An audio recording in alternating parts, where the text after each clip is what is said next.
चोन commission ने जारी किया फाइनल आंकड़ा। इस बार 72% हुई वोटिंग। पिछले साल के मुकाबले 5% घट पईयां वोटां। वड्डा सवाल घट वोटिंग दे नाल किसनूं नफा किसनूं नुकसान।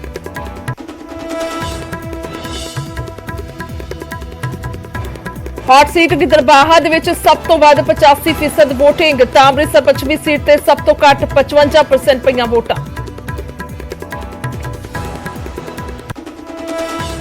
पंजाब चोणां नूं लैके केंद्रीय गृह मंत्री अमित शाह का वड्डा बयान। बोले कोई जोशी ही कर सकता है मुलांकन। रात 8 बजे न्यूज़ 18 ते देखो शाह का सब तो वड्डा इंटरव्यू। वोटिंग खत्म होने तो बाद रिलैक्स मोड दे विच सियासतदान ताबड़तोड़ प्रचार की थां हुण पार्टी वर्करां तो लै रहे फीडबैक। परिवारां दे नाल बता रहे समा।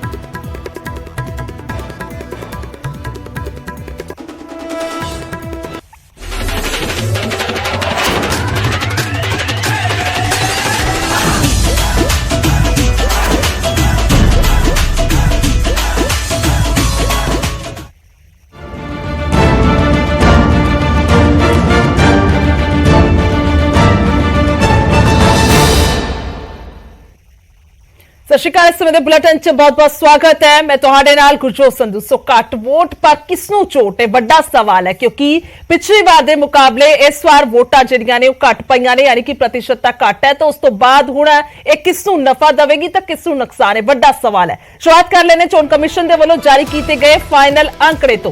चोण कमीशन के वल्लों फाइनल आंकड़ा जारी किया गया। पंजाब दे विच 71.95% यानी कि 72% वोटां कुल पईयां ने। शहरों के मुकाबले पिंडों के विच वध वोटिंग हुई है। पिछले साल के मुकाबले 5% वोट घट पई है, क्योंकि पिछले साल 70% वोटिंग पई सी, इस बार 72% वोटिंग हुई है। तो गिद्दरबाहा दे विच सब तो वध वोटिंग हुई है और अमृतसर पश्चिमी दे विच सब तो घट वोटिंग हुई है। हालांकि बीते दिन की गल करिए जो हजे आंकड़ा आ रहा सी, फाइनल आंकड़ा नहीं सी, तां उस वेले मोहाली सब तो पिछे चल रहा सी और इस तो इलावा मानसा जिहड़ा है वो ज्यादा अगे चल रहा सी। सो गिद्दरबाहा दे विच हुण सब तो वध वोटिंग हुई है जेकर फाइनल आंकड़े की गल करते हैं। और अमृतसर पश्चिमी दे विच सब तो घट वोटिंग हुई है, सब तो वध वोटिंग हुई है गिद्दरबाहा दे विच। सो एक बार वेख लैंदे आ आखिरकार किन्ना जिहड़ी वोटिंग हुई है, परसेंटेज किन्नी है। 2017 की गल करते हैं तो 70% वोटिंग हुई सी और 2022 दे विच 71.95% यानी कि 72% वोटिंग कुल टोटल हुई है। सो एक ग्राफिक के जरिए आंकड़ा है कि पिछले साल के मुकाबले कितना फर्क इस बार दा है। 5% वोटिंग जिहड़ी है पिछली बार दे नालों घट हुई है। सो एक बार नालों नाल देख लैंदे कि वोटिंग दे विच मोहरे कौन रहा है, किहड़ा हलका रहा। सब तो पहला गिद्दरबाहा दे विच सब तो वध वोटिंग हुई है। 84.93 यानी कि करीब 85% वोटिंग हुई है। तलवंडी साबो दे विच करीब 84% वोटिंग हुई है। सरदूलगढ़ च भी 84% वोटिंग हुई है करीब। बुढलाडा दे विच करीब 82% वोटिंग हुई है। एक बार खास तौर पर जेकर नजर पाने तो सब तो पहला सब तो ज्यादा वोटिंग गिद्दरबाहा च हुई है। उस तो बाद लंबी का जिक्र करते हैं तो इत्थे भी 82% वोटिंग हुई है। अब असी खास तौर पर जेकर गल की जाए नजर पा रहे हैं रेशो के हिसाब के नाल कि कितनी सब तो ज्यादा हुई है। तो उस तो बाद घटते किहड़ा हल्का घटता जा रहा है। तलवंडी साबो, सरदूलगढ़, बुढलाडा ते लंबी दे विच 1% वोटिंग नजर आई है, दर्ज की गई। तो उस तो बाद किहड़े ने घट वोटिंग वाले हल्के, कित्थे घट वोटिंग हुई है। अमृतसर पश्चिमी सब तो पहला है 55.40 यानी कि करीब 56% वोटिंग। लुधियाना दक्षिणी दे विच 60% वोटिंग करीब। अमृतसर सेंट्रल दे विच करीब 60% वोटिंग। अमृतसर दक्षिणी दे विच करीब 60% वोटिंग ते जलंधर सेंट्रल दे विच करीब 61% वोटिंग हुई है। सो ये आंकड़ा फाइनल आंकड़ा जिहड़ा है इलैक्शन कमीशन दे वल्लों जारी किया गया है, उहदे मुताबिक यह आंकड़ा सामने है।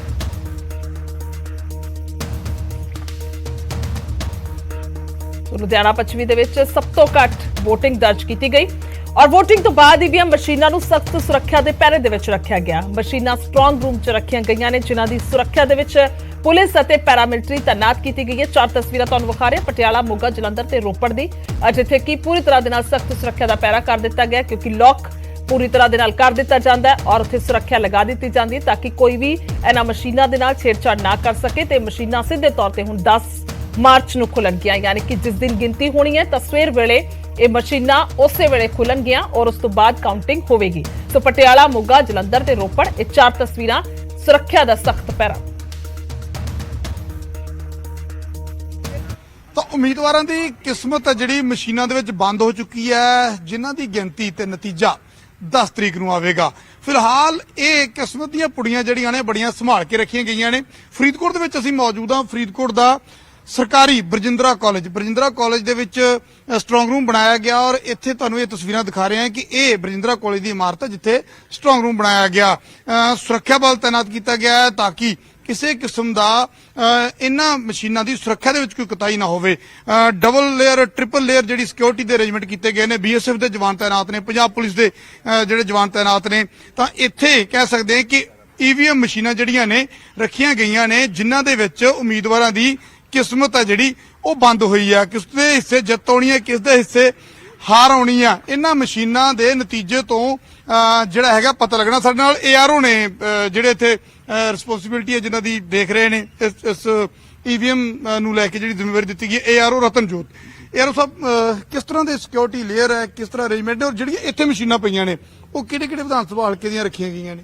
ਇੱਥੇ ਫਰੀਦਕੋਟ ਵਿਧਾਨ ਸਭਾ ਹਲਕਾ ਦੀਆਂ ਹੈਗੀਆਂ ਨੇ 185 ਬੂਥ ਨੇ, 185 ਮਸ਼ੀਨਾਂ ਇੱਥੇ ਪਈਆਂ ਨੇ। ट्रिपल लेयर सिक्योरिटी है, अंदर पैरामिलिट्री फोर्सेज है, फिर PAP आ जाती है, फिर अपनी लोकल पुलिस आ जाती है बाहरली साइड। ਤਾਂ ਇਹਦੀ CCTV ਕੈਮਰਾਜ਼ ਵਗੈਰਾ ਨੂੰ ਲੈ ਕੇ ਵੀ ਕਿਉਂਕਿ ਬਾਕੀ ਜਗ੍ਹਾ ਅਰੇਂਜਮੈਂਟ ਕੀਤਾ ਗਿਆ ਤਾਂ ਸਾਰੇ ਸੇਮ ਹੋਏਗਾ ਉਹਦੀ ਮੋਨੀਟਰਿੰਗ ਵਗੈਰਾ? ਜਿਹੜੀ ਇਹਦੀ CCTV ਫੁਟੇਜ ਹੈ ਉਹ ਜਿੱਦਣ ਤੋਂ ਸਟਰੋਂਗ ਰੂਮ ਡਿਵੈਲਪ ਕੀਤਾ ਹੈ ਉਦੋਂ ਤੋਂ ਹੀ ਚੱਲ ਰਹੀ ਹੈ 24 ਆਵਰਸ। ਉਹਦੀ ਸੈਪਰੇਟਲੀ ਹੌਟ ਲਾਈਨ ਹੈਗੀ ਹੈ, ਉਹ ਬੰਦ ਨਹੀਂ ਹੋ ਰਹੀ। ਇਹਦਾ LEDs ਬਾਹਰ ਲੱਗੇ ਹੋਏ ਹੈ। ਈਵਨ ਬਿਲਡਿੰਗ ਦੇ ਬਾਹਰ ਵੀ ਸਿਕਿਉਰਿਟੀ ਹੈਗੀ ਹੈ ਜਿਹੜੀਆਂ CCTV ਕੈਮਰਾ ਚੱਲ ਰਹੇ ਨੇ। ਤਾਂ ਕੋਈ ਫਲਾਈਂਗ ਟੀਮ ਵਗੈਰਾ ਵੀ ਹੈ ਜਿਹੜੀ ਆ ਕੇ ਜੇ ਮੰਨ ਲਓ ਤੁਹਾਡੀ ਇੱਥੇ ਰਿਸਪੌਂਸਿਬਿਲਟੀ ਹੈ ਜਿਹੜੀਆਂ ਟੀਮ ਦੀ ਉਹਨਾਂ ਦੀ ਵੀ ਚੈਕਿੰਗ ਨੂੰ ਲੈ ਕੇ ਕੋਈ ਇਸ ਤਰ੍ਹਾਂ ਦੇ ਪ੍ਰਬੰਧ ਵੀ ਹੈਗੇ ਨੇ? ਜ਼ਿਲ੍ਹੇ ਦੇ ਵਿੱਚ 24 ਆਵਰਸ 4 ਟੀਮਾਂ FST ਦੀਆਂ ਚੱਲ ਰਹੀਆਂ ਸੀਗੀਆਂ ਹੁਣ ਤੱਕ। ਹੁਣ ਵੀ FST ਟੀਮਸ ਜਿਹੜੀਆਂ ਪੁਲਿਸ ਡਿਪਾਰਟਮੈਂਟ ਵੱਲੋਂ ਲਗਾਈਆਂ ਗਈਆਂ। ਤਾਂ ਪੂਰੇ ਪ੍ਰਬੰਧ ਕੀਤੇ ਗਏ ਨੇ ਤਾਂ ਕਿ ਬੇਹੱਦ ਨਿਰਪੱਖ ਤਰੀਕੇ ਦੇ ਨਾਲ ਕਿਸੇ ਕਿਸਮ ਦਾ ਕਿਸੇ ਨੂੰ ਕੋਈ ਸ਼ੱਕ ਸ਼ੁਬਾ ਨਾ ਰਵੇ, ਕਿਸੇ ਨੂੰ ਕੋਈ ਸੰਦੇਹ ਨਾ ਰਵੇ। ਇਸ ਕਰਕੇ ਸੁਰੱਖਿਆ ਦੇ ਪ੍ਰਬੰਧ ਪੂਰੇ ਕੀਤੇ ਗਏ ਨੇ ਔਰ 10 ਤਰੀਕ ਨੂੰ ਇੱਥੋਂ ਮਸ਼ੀਨਾਂ ਜਿਹੜੀਆਂ ਨੇ ਉਹ ਖੁੱਲਣੀਆਂ ਨੇ ਤੇ ਉਹਨਾਂ ਮਸ਼ੀਨਾਂ ਦੇ ਵਿੱਚੋਂ ਨਤੀਜੇ ਬਾਹਰ ਆਉਣੇ ਨੇ ਤੇ ਖੁੱਲਣੀਆਂ ਕਿਸਮਤ ਪੁੜੀਆਂ ਉਹਨਾਂ ਲੀਡਰਾਂ ਦੀਆਂ, ਉਹਨਾਂ ਉਮੀਦਵਾਰਾਂ ਦੀਆਂ ਜਿਨ੍ਹਾਂ ਦੇ ਨਾਮ ਦੀਆਂ ਵੋਟਾਂ ਇਹਨਾਂ ਮਸ਼ੀਨਾਂ 'ਚ ਬੰਦ ਹੋਈਆਂ ਨੇ। ਤਾਂ ਇੰਤਜ਼ਾਰ ਕਰਦੇ ਹਾਂ 10 ਤਰੀਕ ਤੱਕ ਦਾ। ਪਰ ਫਿਲਹਾਲ ਕਿਹਾ ਜਾ ਸਕਦਾ ਹੈ ਕਿ EVM ਮਸ਼ੀਨਾਂ ਨੂੰ ਪੂਰੇ ਸੁਰੱਖਿਆ ਬੰਦੋਬਸਤ ਦੇ ਵਿੱਚ ਰੱਖਿਆ ਗਿਆ। ਕੈਮਰਾਮੈਨ ਰਜਿੰਦਰ ਦੇ ਨਾਲ ਨਪਿੰਦਰ ਸਿੰਘ ਬਰਾੜ, ਨਿਊਜ਼ 18 ਫਰੀਦਕੋਟ। ਸੋ ਅੱਗੇ ਵਧਦੇ ਹਾਂ ਗੱਲ ਕਰਾਂਗੇ ਪੰਜਾਬ ਚੋਣਾਂ ਦੀ, ਜਿਸ ਨੂੰ ਲੈ ਕੇ ਅਮਿਤ ਸ਼ਾਹ ਗ੍ਰਹਿ ਮੰਤਰੀ ਦਾ ਵੱਡਾ ਬਿਆਨ ਸਾਹਮਣੇ ਆਇਆ। ਨਿਊਜ਼ 18 ਤੇ ਵੱਡਾ ਬਿਆਨ ਦਿੱਤਾ ਉਹਨਾਂ ਨੇ। ਪੰਜਾਬ ਚੋਣਾਂ ਦਾ ਮੁਲਾਂਕਣ ਜੋਤਸ਼ੀ ਹੀ ਕਰ ਸਕਦਾ ਹੈ, ਇਹ ਅਮਿਤ ਸ਼ਾਹ ਕਹਿੰਦੇ ਨਜ਼ਰ ਆਏ ਨੇ। ਪਰ ਅਸੀਂ ਪੰਜਾਬ ਨੂੰ ਲੈ ਕੇ ਪੂਰੇ ਆਸਵੰਦ ਹਾਂ।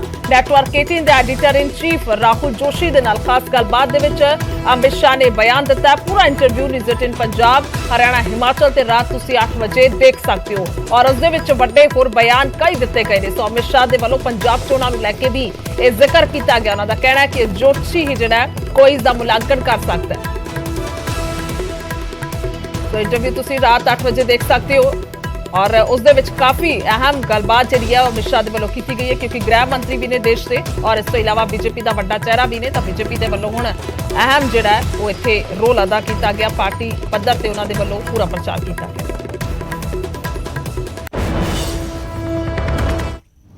अमित शाह जी, पंजाब की अगर और थोड़ा सा देखें, उसके चुनाव की तरफ थोड़ा नजर डालें। वहां पे मतदान हो चुका है, आज मतदान हो चुका है। क्या लगता है आपको, कैप्टन अमरिंदर और सुखदेव सिंह ढींसा जी के संग साथ में जो आपने मिलकर वहां पे लड़ाई लड़ी, कैसे देखते हैं आप उसको? क्या आप पंजाब के चुनाव का आकलन ज्योतिषियों के अलावा कोई नहीं कर सकता। बड़ा विचित्र प्रकार का चुनाव हुआ है, मगर हम आशावादी है कि हमने बहुत अच्छे से चुनाव को लड़ा है। अमित शाह जी, पंजाब की अगर और थोड़ा सा देखें, उसके चुनाव की तरफ थोड़ा नजर डालें। वहां पे मतदान हो चुका है, आज मतदान हो चुका है। क्या लगता है आपको, कैप्टन अमरिंदर और सुखदेव सिंह ढींसा जी के संग साथ में जो आपने मिलकर वहां पे लड़ाई लड़ी, कैसे देखते हैं आप उसको? क्या आप पंजाब के चुनाव का आकलन ज्योतिषियों के अलावा कोई नहीं कर सकता। बड़ा विचित्र प्रकार का चुनाव हुआ है, मगर हम आशावादी है कि हमने बहुत अच्छे से चुनाव को लड़ा है। ਤਾਂ ਇਹ ਬਿਆਨ ਜਿਹੜਾ ਹੈ ਉਹ ਚੋਣਾਂ ਨੂੰ ਲੈ ਕੇ ਦਿੱਤਾ ਗਿਆ। ਅਮਿਤ ਸ਼ਾਹ ਦਾ ਕਹਿਣਾ ਹੈ ਕਿ ਕਿਸਾਨ ਅੰਦੋਲਨ ਦੌਰਾਨ ਸਰਕਾਰ ਖਿਲਾਫ ਇੱਕ ਧਾਰਨਾ ਬਣਾਉਣ ਦੀ ਕੋਸ਼ਿਸ਼ ਕੀਤੀ ਗਈ ਸੀ ਪਰ ਕਿਸਾਨਾਂ ਦਾ ਉਹਨਾਂ ਨੂੰ ਪੂਰਾ ਸਾਥ ਹੈ। एजिटेशन की वजह से उनके अंदर कोई रोष नहीं है। देखिए, एक परसेप्शन बनाने का जरूर प्रयास किया गया, मगर सफल नहीं हुए। किसान हमारे साथ है। लगभग 86 लाख किसानों का हमने ऋण माफी किया था और 35,000 करोड़ का ऋण माफ किया था। लगभग आप 435 लाख मैट्रिक टन खाद्यान्न हमने खरीदा है, किसानों से खरीदा है और 80,000 करोड़ का भुगतान डायरेक्ट उसके बैंक अकाउंट में किया है। 2,84,00,000 किसानों को प्रधानमंत्री किसान सम्मान निधि सीधी इनके बैंक अकाउंट में जाती है, हर साल 6,000 रुपया और 32,500 करोड़ रुपया आज तक मोदी जी ट्रांसफर कर चुके हैं। प्रधानमंत्री किसान फसल बीमा योजना के तहत 25,60,000 किसानों को लगभग 2,200 करोड़ रुपया का भुगतान हो गया है और लगभग 4,72,000 करोड़ रुपया फसली ऋण जो शॉर्ट टर्म होता है, हर फसल के लिए होता है, उसको हमने पहुंचाया है। लगभग 2 करोड़ किसानों को किसान क्रेडिट कार्ड पहुंचा है। ਤਾਂ ਨਿਊਜ਼ 18 ਦੇ ਨਾਲ ਐਕਸਕਲੂਸਿਵ ਗੱਲਬਾਤ ਦੇ ਵਿੱਚ ਗ੍ਰਹਿ ਮੰਤਰੀ ਅਮਿਤ ਸ਼ਾਹ ਨੇ ਕਿਹਾ ਕਿ ਅੱਤਵਾਦ ਦੇ ਮੁੱਦੇ ਤੇ ਸਰਕਾਰ ਕੋਈ ਸਮਝੌਤਾ ਨਹੀਂ ਕਰੇਗੀ। ਅਮਿਤ ਸ਼ਾਹ ਨੇ ਕਿਹਾ ਕਿ ਜੇ ਕੋਈ ਵਿਅਕਤੀ ਸੰਗਠਨ ਜਾਂ ਪਾਰਟੀ ਅੱਤਵਾਦ ਦਾ ਸਾਥ ਦੇਵੇਗੀ ਉਸ ਨੂੰ ਕਾਰਵਾਈ ਦਾ ਸਾਹਮਣਾ ਕਰਨਾ ਪਵੇਗਾ। चन्नी जी ने आपको एक चिट्ठी लिखी थी जिसका आपने अभी 2-3 दिन पहले जवाब भी दिया। क्या आपकी सरकार ये मानती है कि सिख अलगाववादी जो हैं उनका आम आदमी पार्टी और अरविंद केजरीवाल के संग कोई साठगांठ है? आम आदमी पार्टी या अरविंद केजरीवाल जी छोड़ो जी, किसी भी दल का अलगाववादी और टेररिस्ट ग्रुपों के साथ साठगांठ और उसका चुनावी उपयोग वो बड़ी गंभीर बात है और कोई सरकार उसको हल्के से नहीं ले सकती, हम भी नहीं ले सकते। हम जरूर इसकी जांच कराएंगे। तो आपको लगता है कि ऐसा हो रहा है क्योंकि आपने चिट्ठी का जवाब दिया है? देखिए, एक मुख्यमंत्री जब चिट्ठी लिखते हैं जी चुनी हुई सरकार के मुख्यमंत्री जी, तो उसको हल्के से लेने का मेरे पास कोई कारण नहीं है, बाकी तो जांच में आएगा। ਸੋ ਕਾਂਗਰਸ ਸਰਕਾਰ ਦੇ ਵਿੱਚ ਕੈਬਨਿਟ ਮੰਤਰੀ ਰਜ਼ੀਆ ਸੁਲਤਾਨਾ ਦੀ ਕਿਸਮਤ ਵੀ ਈਵੀਐਮ ਦੇ ਵਿੱਚ ਕੈਦ ਹੋਈ ਹੈ। 10 ਮਾਰਚ ਨੂੰ ਸਾਫ਼ ਹੋਵੇਗਾ ਕਿ ਮਲੇਰਕੋਟਲਾ ਦੀ ਸਿਆਸੀ ਜੰਗ ਕੌਣ ਜਿੱਤੇਗਾ। ਬਹਰਹਾਲ ਰਜ਼ੀਆ ਸੁਲਤਾਨਾ ਦੀ ਸਿਆਸਤ 'ਚ ਕਿਵੇਂ ਆਏ ਤੇ ਹੁਣ ਤੱਕ ਸਫ਼ਰ ਉਹਨਾਂ ਦਾ ਕਿਹੋ ਜਿਹਾ ਰਿਹਾ, ਰਜ਼ੀਆ ਨੇ ਖੁਦ ਨਿਊਜ਼ 18 ਤੇ ਇਸ ਦਾ ਜ਼ਿਕਰ ਕੀਤਾ ਹੈ। ਰਜ਼ੀਆ ਸੁਲਤਾਨਾ ਨੇ ਗੱਲਬਾਤ ਕੀਤੀ ਹੈ ਸਾਡੇ ਸਹਿਯੋਗੀ ਪੰਕਜ ਕਪਾਹੀ ਦੇ ਨਾਲ। ਤੁਹਾਡਾ ਸਿਆਸਤ 'ਚ ਆਉਣਾ ਕਿਵੇਂ ਹੋਇਆ? देखिए, ना तो परिवार का दबाव था, ना मेरी मर्जी थी और ना मैं सियासत में आना चाहती थी। लेकिन जब मेरी शादी हुई, मेरी शादी के बाद मैंने माहौल देखा वहाँ पे और मेरे जो ब्रदर इन लॉ हैं वो भी इसमें एक्टिव थे पॉलिटिक्स में, तो फिर कहीं ना कहीं हमें ये लगा और मुस्तफा साहब को भी लगा कि मुझे यहाँ से अगर मैं इलेक्शन लड़ूं तो मैं ज्यादा अच्छा कर सकती हूँ। फिर इन्होंने मुझे कहा कि आप यहाँ से थोड़ा सा, मुझे इन्होंने समझाया भी। मैं तैयार उस टाइम नहीं थी क्योंकि मुझे ये नहीं पता था कि मुझे क्या करना है, क्या करना होगा। पर मैंने अपने ब्रदर इन लॉ को देखा तो फिर मेरा सारा जो परिवार था, मेरे इन लॉज वाले थे, उन्होंने सबने मेरा साथ दिया। तो मैं फिर शुरुआत मैंने की और फिर मैं आगे बढ़ती गई। ਘਰ ਦੇ ਅੰਦਰ ਮੰਤਰੀ ਸਾਹਿਬ ਦੀ ਚੱਲਦੀ ਹੈ ਜਾਂ ਪੁਲਿਸ ਅਫਸਰ ਦੀ ਚੱਲਦੀ ਹੈ? मुस्तफा साहब की चलती है। ਤੁਹਾਡੀ ਨਹੀਂ ਚੱਲਦੀ? मैं बहुत मतलब थोड़ा सा चला तो मैं प्यार से लेती हूँ, लेकिन ज्यादा अगर बात दोनों में आ जाए कि मैंने बात मनमानी है या मुस्तफा साहब ने अपनी बात मनमानी है, तो मुस्तफा साहब अपनी बात मनवा जाते हैं। कहीं ना कहीं परिवार को भी पता होता है कि मुस्तफा साहब थोड़ा सा अब्बू के साथ रहेंगे तो मजे करेंगे, मेरे साथ रहेंगे तो प्यार ही मिलेगा, मजे तो उधर ही मिलेंगे। ਸਾਹਿਬ ਤੁਹਾਡੀ ਚੱਲਦੀ, ਯਾਨੀ ਕਿ ਮੈਂ ਪਹਿਲਾ ਘਰ ਦੇਖਿਆ ਜਿੱਥੇ ਨਹੀਂ ਤਾਂ ਹਰ ਕੋਈ ਸਰੈਂਡਰ ਕਰ ਦਿੰਦਾ ਕਿ ਘਰੇ ਤਾਂ ਹੋਮ ਮਿਨਿਸਟਰੀ ਦੀ ਚੱਲਦੀ ਹੈ, ਇਹ ਕਹਿ ਰਹੇ ਸਿੱਧੀ ਤੁਹਾਡੀ ਚੱਲਦੀ ਹੈ। नहीं, सरेंडर करना तो मेरी फितरत में नहीं है, पर मैं डिक्टेटर नहीं हूँ। मैं सलाह जरूर लेता हूँ, सबकी सलाह ले लेता हूँ, अल्टीमेटली फैसला मेरा ही होता है। ਅੱਛਾ, ਇਹਨਾਂ ਨੇ ਸ਼ਾਦੀ ਦਾ ਜ਼ਿਕਰ ਕੀਤਾ ਸੀ, ਅਰੇਂਜ ਮੈਰਿਜ ਹੋਈ ਸੀ ਜਾਂ ਸ਼ਾਦੀ ਦਾ ਕੀ ਕਿੱਸਾ? ये बहुत इंटरेस्टिंग कहानी है। ये एक बहुत बड़ा पहलू है मेरे कैरेक्टर का, जिससे पंजाब को पता लगे। आज मैं आपके सामने डिस्क्लोज करता हूँ। उस जरा फोटो पे डालिए जरा कैमरा वो जो फोटो रखा है ना, वो जो तस्वीर रखी बीच वाली जो रखी, उसको फोकस करें। इसमें 4 लोग हैं, एक मैं हूं, एक मेरे बड़े भाई हैं, एक ये हैं रजिया। ये 79 की फोटो है। एक रजिया का छोटा भाई है जो अब इनके खिलाफ 3 इलेक्शन लड़ चुका है, अभी भी इनके मुखालफत कर रहा है। ये 79 की फोटो है। मेरे वालिद के, मेरे फादर के दोस्त होते थे, उन्होंने इनकी, मैं बैठा हूँ कैप वाले, हाँ वो वाली फोटो है, मैं हूँ वो कैप वाली है। तो उनके जरिए यहाँ मलेरकोटले, मैं तो यूनिवर्सिटी में पढ़ता था, अलीगढ़ मुस्लिम यूनिवर्सिटी में, इनकी फैमिली से रिश्ते की बात चली। मैं तो पंजाब को जानता भी नहीं था। मेरा परिवार यहाँ आया, मेरी मदर भी आई, फादर भी आए। इसकी बड़ी बहन के रिश्ते से मेरे रिश्ते की बात चली, अनीस। मेरी मदर ने और जो लोग आए थे और उन्होंने पसंद किया लड़की को। ये वापस चले गए कि हमने लड़की को ओके कर दिया। उस वक्त थोड़ा पुराना जमाना था, मैंने ठीक है जो आप लोगों ने कर दिया। फोटो मुझे भी दिखाया, मैं तो यूनिवर्सिटी में भी ग्रेजुएशन कर रहा था। उसके बाद इनकी फैमिली वहां गई मुझे मिलने। उसमें ये थी, ये फोटो में बैठी हैं, ये अपनी बहन के लिए मुझे देखने गई थी, रजिया और इसका छोटा भाई, इनके अम्मी, इनके डैडी मुझे देखने गई थी अपनी बड़ी बहन के लिए। मैं अलीगढ़ मुस्लिम यूनिवर्सिटी से आया, 2 दिन रहा, बात फाइनल हो गई। उसके 5-6 महीने बाद मेरे फादर को हुआ कि नहीं, हम अमीर हैं। तो बिल्कुल अपना निजी जिंदगी जिहड़ी है ਉਹ ਮੁਹੰਮਦ ਮੁਸਤਫਾ ਫਰੋਲਦੇ ਹੋਏ ਨਿਊਜ਼ 18 ਪੰਜਾਬ ਦੇ ਨਾਲ ਨਜ਼ਰ ਆਏ ਨੇ ਔਰ ਖੁੱਲ ਕੇ ਦੱਸੇ ਨੇ ਕਿ ਆਖਿਰਕਾਰ ਹੁਣ ਤੱਕ ਕੀ ਕੁਝ ਉਹਨਾਂ ਦੀ ਨਿੱਜੀ ਜ਼ਿੰਦਗੀ ਦੇ ਵਿੱਚ ਕਿਵੇਂ ਚੱਲਿਆ। ਫਿਲਹਾਲ ਇੱਕ ਛੋਟੇ ਜਿਹੇ ਬ੍ਰੇਕ ਦੇ ਲਈ ਰੁਕਦੇ ਹਾਂ।